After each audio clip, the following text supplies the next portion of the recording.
I mean, is Cooper Rush worth 2.5 points? I would hope Quinn Ewers put up a decent stat line against Arizona State. If he didn't, we have a real problem. You can say the same thing about Creighton. Okay, they had the one good game against Kansas at home. When Toast talks about the kicking market, it's like some earth is flat shit. Andy, true or false, this is going to be a dog walking. Dog walking. This is my dog walking of the day. I think it's going to be very ugly. Dog walking. I think this is going to be ugly. Hey, get the sauce. I didn't even see Me? it. Oh, what did I post?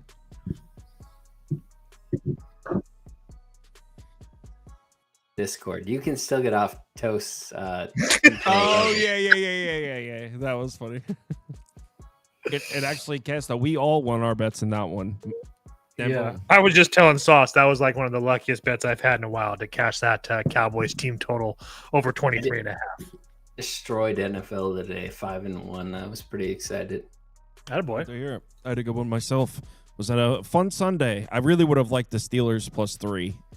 Yeah, that hurt me. That put me down to like even. Steelers +3 would have been an amazing day, but hey, we'll take it. What we get for Tessa Tromlin.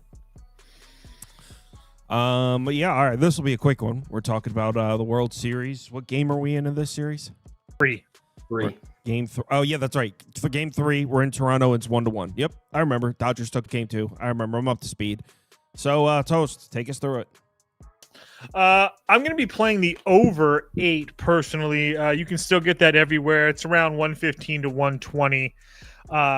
So first and foremost, there will be, well, if you watch other shows tomorrow and stuff, I would assume, especially if they're on the gambling side, they'll talk about the shadows or what was the shadows in Dodger Stadium the last couple of times that the Dodgers have played at home. And that's true, but I still like the last game that they had played at 2:00. This game's at 4, so the shadows don't really matter. But my point to that is that like even the last game with the shadows with the Brewers, if the Brewers just would have showed up just a little bit, that game would have went over. So I don't really worry about what the shadows might do at the beginning of this baseball game. But I just wanted to throw that out there because that is a kind of a talking point among some of the baseball geeks. But for me, it's both of these. Obviously, we know that both these teams can score. I know that Toronto took a fat L in game 2, but again, like I've been saying on this show for months now, I honestly think that Yamamoto is the best pitcher in the league. I know that Skubal and Skeens is very, very good, but what obviously we've seen what he's been able to do in the biggest stages, not only this year, but last year in the World Series and the playoffs as well. But so I give Toronto a little bit of a pass there because I don't think there's any lineup in the world that's going to touch Yamamoto right now. But this Jays team, I know that they're really good at home, but I mean, if you look at the full season, I mean, 116 OPS plus at home, 107 OPS plus on the road. They're still hitting over 400 slug as a team.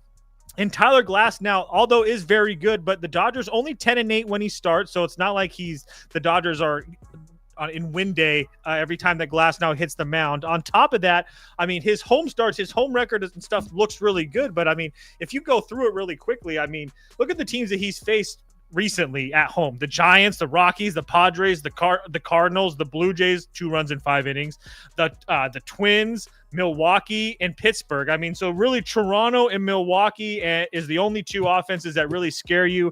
I know that the Padres can be there every once in a while, but we all know that the Dodgers own that team, so I don't even really put that much in there. So I do think this is going to be a huge step up in competition for Tyler Glass. Now, on top of the fact that this Toronto team has multiple guys that have seen him multiple times. I know Vlad and Springer, both Vlad 6 for 17 against him, Springer 6 for 13 against him. All those guys, there's multiple guys that are in this lineup that have seen him. Glass now does struggle a little bit more with righties, and I say struggle just because it's a little bit worse as far as the righties compared to lefties. Nothing crazy, but they're going to have Springer, Guerrero, Bichette, Kirk, Ernie Clement, all from the right-hand side tomorrow. I just think that it's more than feasible to think that Toronto can get a couple off of Tyler Glass now. And then as far as Max Scherzer goes, I think that he might be in for some trouble here. I know that he looks good in Seattle, and that was awesome to watch. That was really fun when he yelled at Schneider to go back into the locker room or go back into the dugout, and he finished the game or finished that inning, excuse me. But there is a pattern here that I was looking up with Max Scherzer, I was watching as the Steelers pissed down their leg tonight, is that he really struggles with lefty bats, and it's been kind of going back now a few years. Lefty bats this year are 128 OPS plus against him compared to a 113 with righty bats. And then even if you go back to 2024, and I know that he's been injured and stuff, and the sample size isn't huge, but like I'm saying, is you keep on going back 117 WR OPS plus versus left-handed pitching or left-handing batters, 87 in 2024 versus righty. So again, significant lefty-righty splits. In 2023, it wasn't bad, but still worse against lefties. And obviously, you don't need me to tell you, there's some pretty good lefties in that Dodger lineup. Shohei Ohtani, Freddie Freeman. I know that Freddie Freeman hasn't been going this postseason, but we all know he's very much capable of doing so. Max Muncy from the left-hand side, Tommy Edman, who's starting to heat up as well, that could be batting from the left-hand side. So I just don't think it's very crazy to think that both of these offenses can get runs off of these starters. And then we both know if that were to happen, both these teams are going to have to go to the bullpen, and that's an absolute crapshoot as is. So I think that we're going to be looking at 8.5s by the time that this game gets to first pitch. I like the over 8, and I have some pops to play. I can tell them later. Roof's going to be closed because it's cold, right? It's in Dodger 100%. Stadium. That roof's closed. I don't like playing the over in that ballpark with a closed roof. It's in Dodger Stadium. Oh, I did the thing wrong? It is wrong. Yeah. It's in LA. I made the graphics wrong. No, you have it right on the bottom. You just don't have it right on the left. It doesn't matter. Or right, whatever. But anyway, Spoon, take it away. This game's not even in Toronto? No. Minus 200 is affordable as hell then. I'm thinking like minus 200 is kind of expensive in Toronto. Spoon, go ahead. Exactly what you just said. Minus 200 is kind of expensive in Toronto, but I mean, at home, that's a fair price. My main goal with this game is going to be to try to find a money line close to minus 130. I think if we get through 1-2 innings of scoreless ball, we get kind of close to that. But I'm going to be the opposite of Toast here. I think this is an over game.